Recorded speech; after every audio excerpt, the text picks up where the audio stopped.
Hello and welcome to another pasta chat. This is, it's actually a pasta and garlic bread chat because I've got garlic bread in the oven.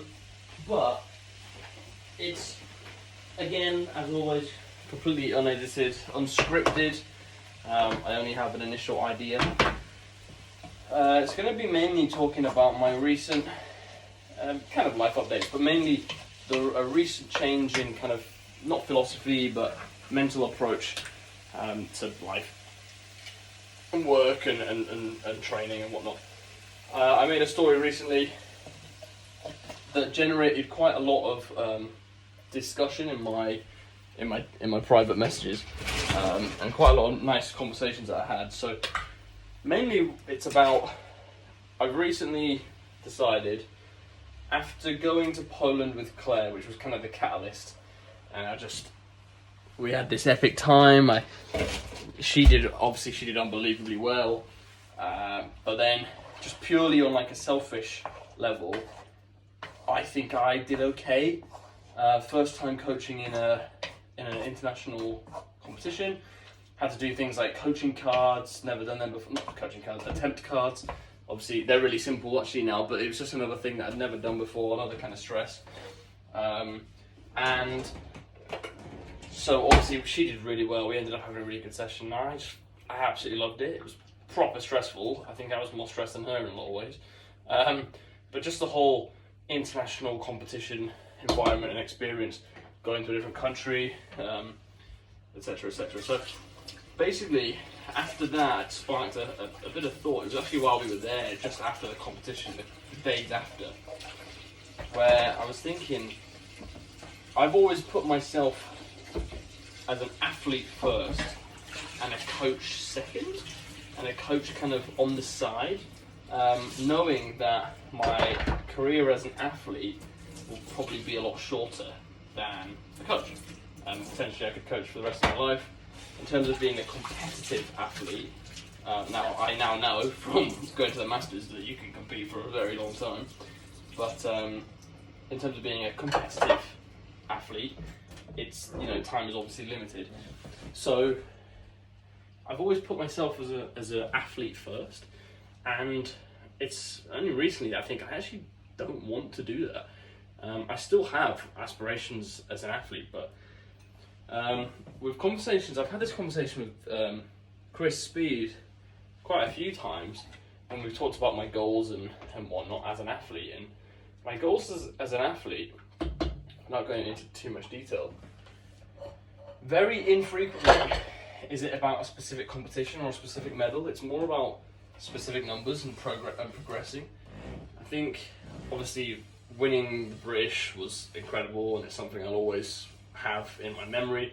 It's something I'll always have I've done, like people can't take it away from me, and I'm really proud of that, because a lot of great guys have not achieved that, and I still think that I can achieve it a couple more times in the future, obviously.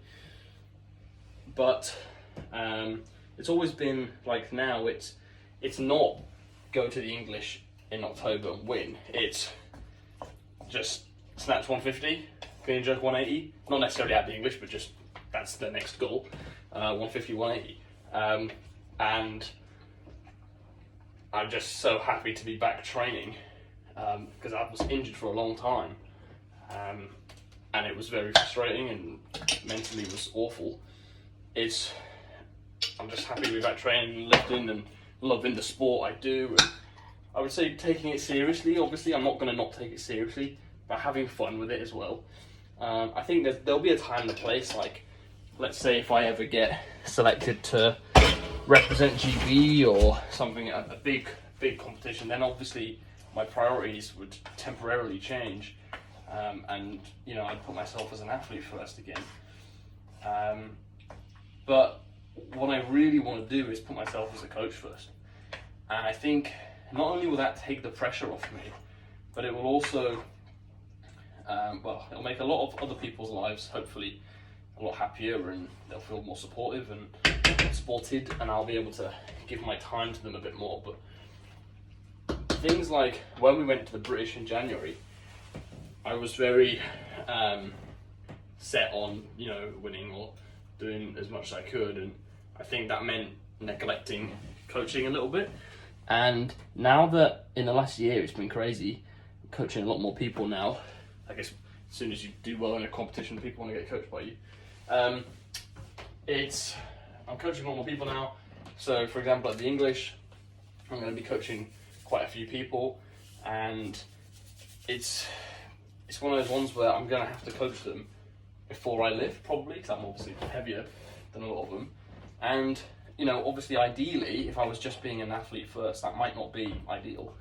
I'd rather, you know, potentially I would just rather be sat around watching Pokemon or wherever I watched SpongeBob it was before the British, and just relaxing. But I can't wait to coach them.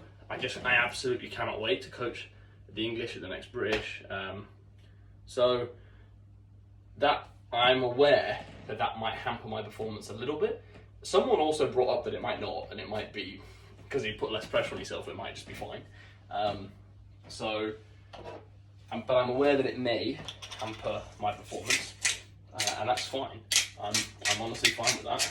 I'm more excited by the prospect of coaching at those big comps. I got such a buzz last time, and I love the back room, and I just really enjoy it, and I really love the sport, and I want to do it as long as I can, basically as long as I live.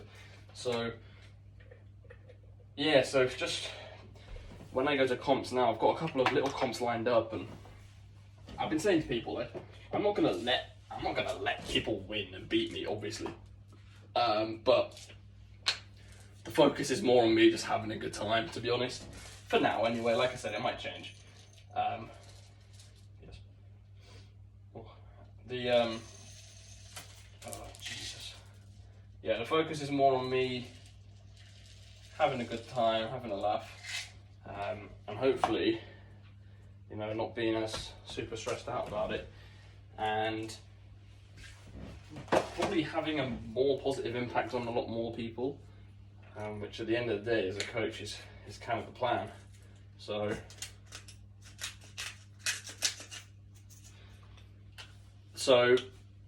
the goal for next couple of comps is just have a laugh. There's no specific numbers I have in mind. I just want to have a good time and enjoy the sport again, and you know, not be injured. And I don't mind little niggles, but being in constant agony was not the one. So ideally, I can avoid that for as long as possible. I know that it's inevitable, and it probably will happen at some point, but just enjoying it at the moment, and kind of auto-regulating when I feel I need to, rather than following a super strict program that makes me feel like I have to do something even if I feel terrible. Again, that's development as an athlete. Obviously it's working quite well. Yesterday I snatched 140, clean jerk 170 without any misses. It was beltless as well. I've never done that. Not that matters at all. When people say beltless PBs, it means absolutely nothing, in my opinion. But yeah, it was. It's obviously going quite well. The training I'm doing is still quite generic. It's becoming more weightlifting specific, but it's still quite generic. It's not what it once was. But yeah, I'm really excited for the English. I'm going to be coaching / helping with Claire, obviously. I've got 4 people, I think, in the 81s alone. It's so weird. All my people are in either 1 or 2 categories, basically. 81s, we've got a great lineup. Young Willie Willin, Ryan Sweetman, obviously he's going to do really well. Marcus, at the moment he is actually doing really well. His squat has flown up, and for him that generally means his clean jerk's going to get a PB soon. And then Alistair Hines, the Shank, had a little shoulder niggle, but he's back on form. He's looking great at the moment. Technique is fantastic. He's improved so much, and he's got big things more for the future. But the battle between him, Marcus, and Will is already exciting me, and you know, it's going to be an absolute pleasure, an absolute blessing, really, to coach them. And then in the 109s, I've got Conmo, so big Wubby, obviously a great potential, and then one of my longer friends, Simon Prentice, who I've known for ages, and I'm going to be competing with them Obviously, so I asked them beforehand, you know, look, I'm going to be in the 109s. Do you want me to go as a super so I can coach you on the day? And to their credit, because I don't want to be that guy who puts other people, who like lets other people down because I'm competing. And then to their credit, they both said, no, look, we really want to compete against you. We think it'll be awesome. So fair play to them. Thanks for sharing a platform with two of the people that I coach, one of which I've coached from the very beginning of his career, and one of the Simon who I've coached, he was my first like national level lifter, and it's just going to be the proudest.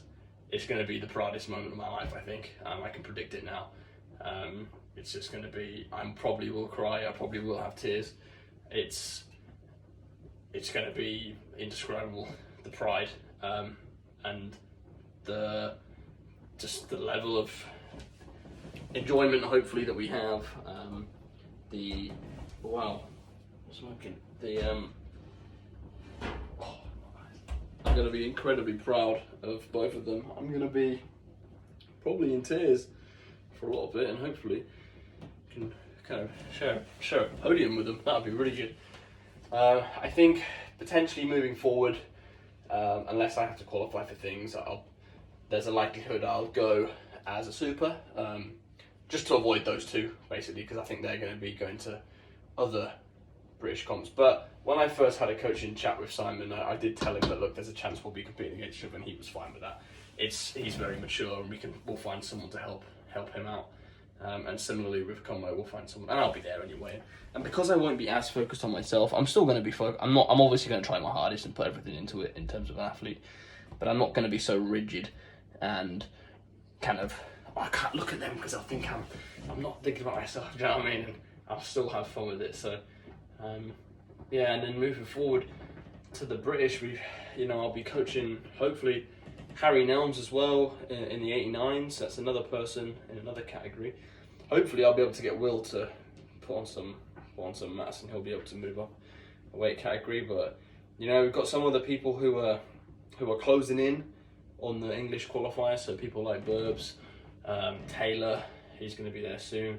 I think Jules can get there if he sticks with it. We've got a good few. We've got a good few people who are getting there, and then I've got numerous masters people who, if they decide to compete, they'll be able to, and just love coaching at the moment, and I can't wait to coach those more people. But coaching the big comps is what really kind of excites me. So, and then I'm sure we'll have all the kids at juniors with Ollie, Declan, Will, and Conroy. They're going to dominate it probably. But yeah, that's just wanted an update on a kind of recent switch. I'm going to be putting a lot more energy into coaching and not less energy into being an athlete, but less rigid strictness and more just having fun being back in the sport. But yeah, I hope you enjoy. Hope you have a wonderful Sunday evening.